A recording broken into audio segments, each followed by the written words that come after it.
بسم اللہ الرحمن الرحیم۔ محترم ناظرین، میرڈ لائف اور اسلام اس موضوع پر گفتگو کی جا رہی۔ آج کی ویڈیو میں ہم ڈسکس کریں گے کہ شریعت نے، اسلام نے شادیوں کو آسان بنانے کا حکم کیوں دیا ہے، دھوم دھڑاکوں کے ساتھ، شور شرابے کے ساتھ، رسم و رواجوں کے ساتھ شادیاں کرنے سے منع کیوں کیا۔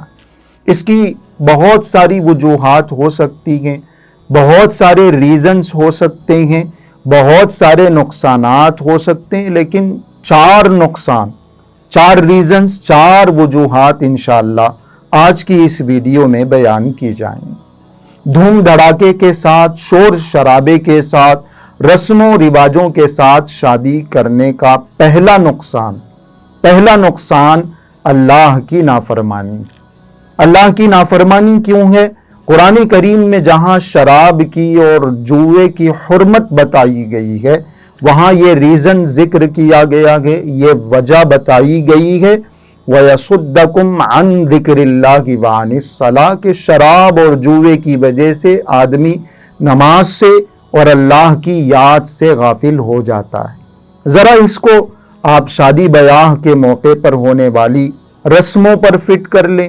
جو لعنتیں شادی بیاہ کے موقع پر، نکاح کے موقع پر ہمارے معاشرے میں عام ہو گئی ہیں، جو رسمیں عام ہو گئی ہیں، جو دھوم دھڑاکا، جو شور شرابہ ہم کر رہے ہیں، ان رسموں کی وجہ سے، ان شور شرابے کی وجہ سے اور اس انجوائمنٹ کی وجہ سے ہم اللہ کی یاد سے غافل ہو جاتے ہیں، ہم نماز سے غافل ہو جاتے ہیں، ہم اللہ کے حکموں کو توڑنے لگتے ہیں۔ اس لیے یہ اللہ کی نافرمانی ہے، یہ پہلا نقصان ہے، یہ پہلا ریزن ہے کہ ہمیں ان شادیوں کو، اپنے گھروں میں ہونے والے نکاحوں کو رسموں سے، رواجوں سے، شور شرابے سے، دھوم دھڑاکے سے پاک رکھنا چاہیے، پہلا ریزن۔ دوسری وجہ ہے مال کا نقصان۔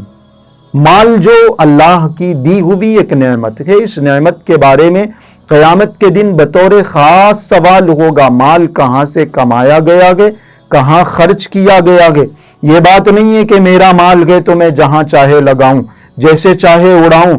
مال کو کمانا بھی حلال طریقے سے ہے اور خرچ کرنا بھی جائز طریقوں پر ہے۔ تو مال کو اگر ہم غلط طریقے پر استعمال کریں گے، غلط جگہ پر استعمال کریں گے تو یہ فضول خرچی ہے، یہ اسراف ہے۔ قرآن کریم میں فرمایا گیا ان المبذرین کانوا اخوان الشیاطین، فضول خرچی کرنے والے شیطان کے بھائی۔ مال جو اللہ کی نعمت ہے، ان رسم و رواجوں کی چکر میں یہ مال ضائع ہو جاتا ہے۔ اس مال کی ناقدری ہوتی ہے، ایک نعمت کی ناقدری ہوتی ہے، یہ دوسری وجہ۔ تیسری وجہ یہ ہے کہ آدمی قرض کے وبال میں مبتلا ہو جاتا ہے۔ قرض ایک ایسی چیز ہے، ایک ایسی لعنت ہے جس سے حضور اکرم صلی اللہ علیہ وسلم نے سینکڑوں دعاؤں میں پناہ مانگی ہے۔ یہاں تک آپ علیہ الصلوۃ والسلام نے دعا مانگی کہ اے اللہ مجھے کفر سے اور دین سے، قرض سے پناہ عطا فرمائیے۔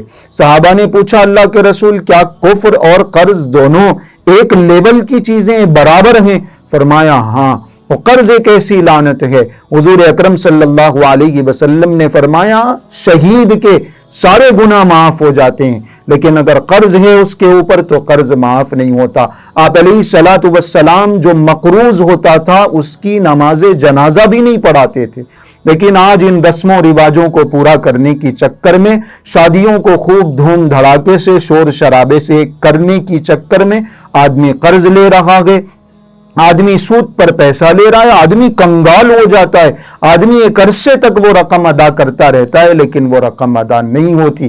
اس لیے ان ساری چیزوں سے احتیاط کرنا ضروری ہے۔ مال کا صحیح استعمال، سادگی کے ساتھ نکاح۔ اور جو چوتھا سبب ہے، چوتھا ریزن، چوتھا نقصان ہے ریا اور فخر کا گناہ۔ آدمی یہ دھوم دھڑاکا، یہ شور شرابہ اس لیے کر رہا ہے تاکہ شو آف ہو، تاکہ نمائش ہو، تاکہ لوگوں کو دکھائے اور تاکہ دوسروں کے سامنے فخر کا اظہار کرے، اپنے آپ کو بڑا بنائے، دوسروں کو نیچا دکھا کے ظاہر کرے۔ ان اللہ لا يحب كل مختال فخور، اللہ پاک فرماتے ہیں کہ اللہ رب العزت کو فخر کرنے والا، تکبر کرنے والا، اترانے والا پسند نہیں ہے۔